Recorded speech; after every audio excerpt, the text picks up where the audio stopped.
Julian Sava's stunning late burst ended Australian resistance as the All Blacks claimed a world record 18th consecutive victory with a crushing 37-10 win in Auckland on Saturday. It was hardly vintage All Blacks, and the tense game at Eden Park wasn't settled until Sava's game-breaking effort in the second half, scoring 2 tries and setting up a third. But the ultimately convincing win rewrites the record books for Steve Hanson's side, who surpassed the top-tier record-winning streak of 17 set by the All Blacks of 1965 to 1969 and matched twice since. There was a lot of build-up during the week, obviously a lot of talk in the media and everything. I think it will sink in later on, but I'm really stoked, said New Zealand captain Kieran Reid. It took 30-odd minutes before we really opened them up, so I'm really proud of the lads.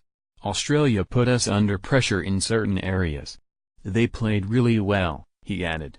The All Blacks hit the front in the 5th minute when Israel Dagg scored, and they never surrendered the lead, but for long periods Australia dictated terms and only stout defence earned the All Blacks their place in history. They were only ahead 15-10 after Australia had had a try disallowed by the TV match official and defending constantly with 25 minutes to play when Sava burst into life.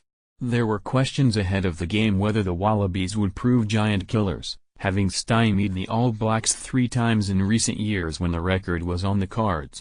But Bernard Foley missed 2 close-range penalties and a Henry Spate try was disallowed when the TV official judged that Dane Haylett-Petty blocked Sava as he chased Spate.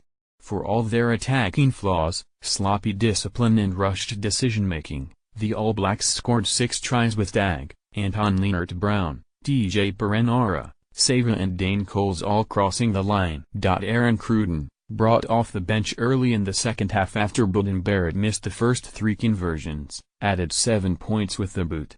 Rory Arnold scored Australia's only try with Foley adding a conversion and penalty. The Test record caps a remarkable 12 months in which the All Blacks became the first team to successfully defend the World Cup, retained the Trans-Tasman Bledisloe Cup for a 14th consecutive year and won the Rugby Championship for the 4th time in 5 years. Since Hanson took over as head coach after the All Blacks won the 2011 World Cup, the side has lost only 3 of 64 matches. The Wallabies had the first opportunity to score only for Foley to hook a 33-metre penalty, and the All Blacks responded immediately, exposing the Wallaby centres with 2 smart tries. Ben Smith ran around Reece Hodge to put Dagg over wide out for the first touchdown, and 4 minutes later Lienert-Brown, taking a short pass from Ryan Crotty, zipped past Samu Kerevi for the second. For 15 minutes through the middle of the first half the Wallabies enjoyed a measure of control, and they eventually broke the All Blacks' defence when Arnold used all of his 6'9" and to stretch out and score in the 28th minute. They had a chance to turn it into a 10-point try, as Reid was penalised in a confrontation on the line, but Hodge was astray with his long-range attempt at the restart. The All Blacks struck back immediately with scrum half Perenara charging down a Hodge clearing kick, regathering the ball and running in the All Blacks' 3rd try. Foley landed a penalty early in the second half and Australia continued to keep pressure on the All Blacks until Smith broke out from his own 22 and set up Sava's first try. The big wing smashed through Spate and Nick Frisby for his second and then sent Coles over to settle the outcome.